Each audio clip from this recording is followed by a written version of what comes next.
When I was a little guy and my aunt would take me to church, it would last 3 hours. But my aunt was always so happy when I came with her so she could show me off to her friends. At the end of church, they would swarm over me and they would ask, "So, when are you going into ministry?" 1, I'm 7, and 2, lady, I'm trying to make it through a 3-hour church service. But this was a serious question, the most powerful question of all. So, when are you going into ministry? When? Because the best thing that you could do was to serve your people, bring good news to the poor, proclaim release to the captives and recovery of sight to the blind, to let the oppressed go free. When?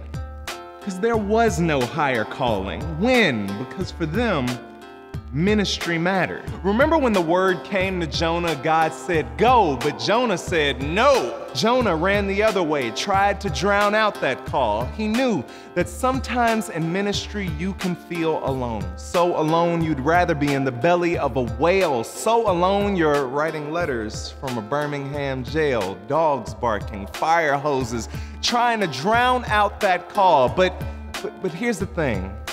The waters of baptism are so much stronger. Do you know what Reverend Dr. Martin Luther King Jr. said? When I die, do you know what I want people to say about me? I'd want them to say I tried to feed the hungry. I'd want them to say I tried to clothe the naked, to visit the prisoner, to welcome the stranger. If they say I was a drum major, say that I was a drum major for justice. That's what Dr. King said. Say that I was a drum major for peace. Say I was a drum major for righteousness. If they say anything about me, say that I was a minister.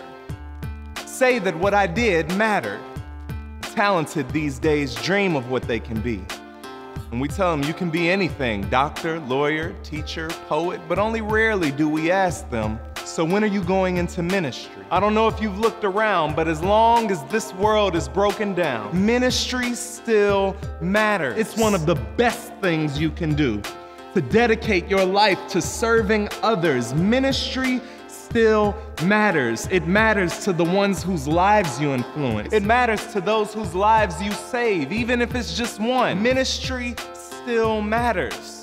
So I'm standing here with the whole cloud of witnesses, with my aunt and all her friends, with Dr. King and all the unnamed martyrs who laid down their lives for freedom, with Peter and Paul, with Phoebe and Lydia, with all those who serve and continue to serve without fame or fanfare, sometimes even without thanks.